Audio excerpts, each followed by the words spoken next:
നമസ്കാരം.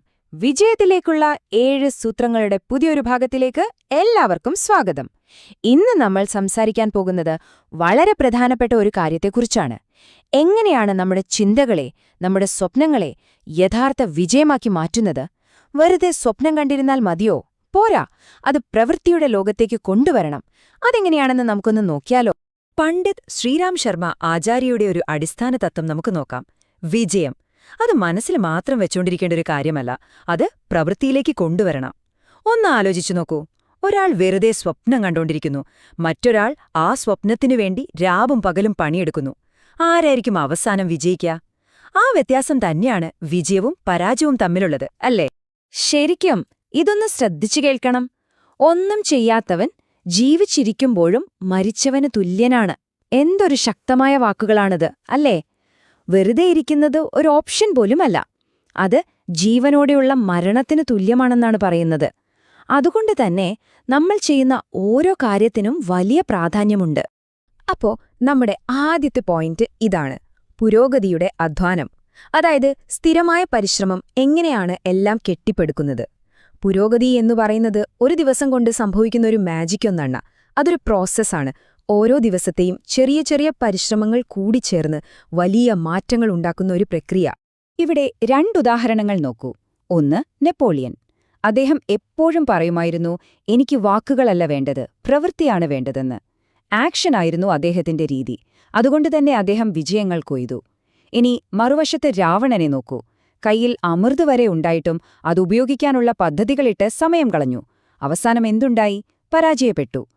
ഇതിൽ നിന്ന് ഒരു കാര്യം വളരെ വ്യക്തമാണ്: എത്ര വലിയ പ്ലാനുകൾ ഉണ്ടായാലും കാര്യമില്ല, അത് പ്രവൃത്തിയിലേക്ക് മാറ്റിയില്ലെങ്കിൽ എല്ലാം വെറുതെയാവും. മനുഷ്യരാശിയുടെ ചരിത്രം തന്നെ ഇതിനൊരു വലിയ തെളിവാണ്. ഒന്ന് ആലോചിച്ചു നോക്കൂ.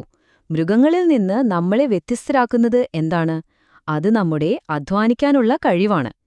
ആദിമ മനുഷ്യന്റെ ആ ചെറിയ കുടിലിൽ നിന്ന് ഇന്നത്തെ വലിയ കൊട്ടാരങ്ങളിലേക്കും നഗ്നതയിൽ നിന്ന് മനോഹരമായ വസ്ത്രങ്ങളിലേക്കുമുള്ള നമ്മുടെ യാത്ര അത് വെറുതെ സംഭവിച്ചതല്ല. ഓരോ ചുവടും കഠിനാധ്വാനത്തിലൂടെയും വിയർപ്പിലൂടെയും കെട്ടിപ്പടുത്തതാണ്. അപ്പോ അടുത്തൊരു ചോദ്യം: നമ്മളൊരു കഴിവ് കഷ്ടപ്പെട്ട് പഠിച്ചെടുത്തു, എന്നിട്ട് പിന്നെ അത് പ്രാക്ടീസ് ചെയ്തില്ലെങ്കിൽ എന്ത് സംഭവിക്കും? നിങ്ങൾ തന്നെ ഒന്ന് ആലോചിച്ചു നോക്കൂ. എന്തായിരിക്കും സംഭവിക്കുക? ഉത്തരം വളരെ സിമ്പിളാണ്. എത്ര കഷ്ടപ്പെട്ട് നേടിയ കഴിവുകളാണെങ്കിലും അത് ഉപയോഗിക്കാതെ വെച്ചാൽ തുരുമ്പെടുത്തു പോകും. അത്രയുള്ളൂ. തുടക്കത്തിൽ കിട്ടിയ 1-2 വിജയങ്ങളിൽ സന്തോഷിച്ച് പരിശ്രമം നിർത്തിക്കളയുന്നവർ അവർ പതിയെ പതിയെ പിന്നോട്ടു പോകും. ഇത് ഉറപ്പാണ്.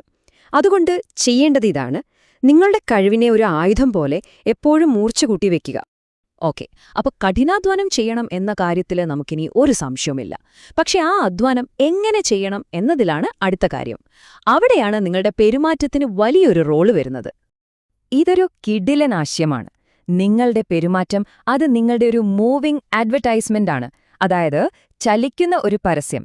നിങ്ങൾ ഒന്നും മിണ്ടാതെ നിന്നാൽ പോലും നിങ്ങളുടെ പെരുമാറ്റം മറ്റുള്ളവരോട് വിളിച്ചു പറയും നിങ്ങൾ ആരാണെന്നും നിങ്ങളുടെ വില എന്താണെന്നും.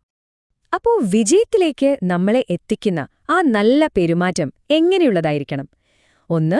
മധുരമായ സംസാരം. 2. ചിന്തകളിലുള്ള വ്യക്തത. 3. എപ്പോഴും പുഞ്ചിരിക്കുന്നൊരു മുഖം. ഇതൊന്നും വെറുതെ ഒരു ഭംഗിക്ക് പറയുന്ന നല്ല ശീലങ്ങളല്ല കേട്ടോ. ഇവയൊക്കെ നമ്മുടെ ലക്ഷ്യങ്ങൾ നേടിയെടുക്കാനുള്ള പവർഫുൾ ടൂൾസാണ്. ഒരു കാര്യം എപ്പോഴും ഓർക്കണം: ഈ ലോകം എപ്പോഴും ഇഷ്ടപ്പെടുന്നത് പുഞ്ചിരിക്കുന്ന മുഖങ്ങളെയാണ്.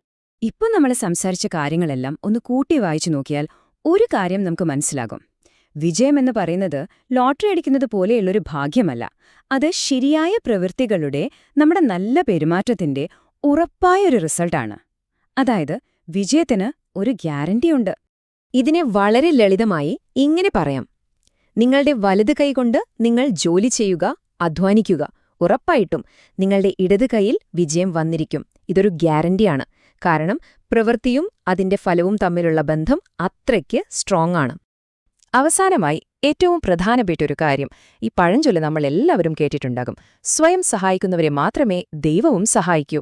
അതിന്റെ അർത്ഥമെന്താണ്? വിജയത്തിനുള്ള ശക്തിയും ഉത്തരവാദിത്തവും വേറെ എവിടെയുമല്ല, അത് നമ്മുടെ ഉള്ളിൽ തന്നെയാണ്. നമ്മൾ സ്വയം സഹായിക്കാൻ തയ്യാറായാൽ മാത്രമേ ബാക്കിയുള്ള സഹായങ്ങൾ നമ്മളിലേക്ക് വരികയുള്ളൂ. അതുകൊണ്ട് ഒരു കാര്യം മനസ്സിൽ ഉറപ്പിക്കുക: അധ്വാനം വിജയമുറപ്പാക്കും. ഇതിലൊരു സംശയവും വേണ്ട.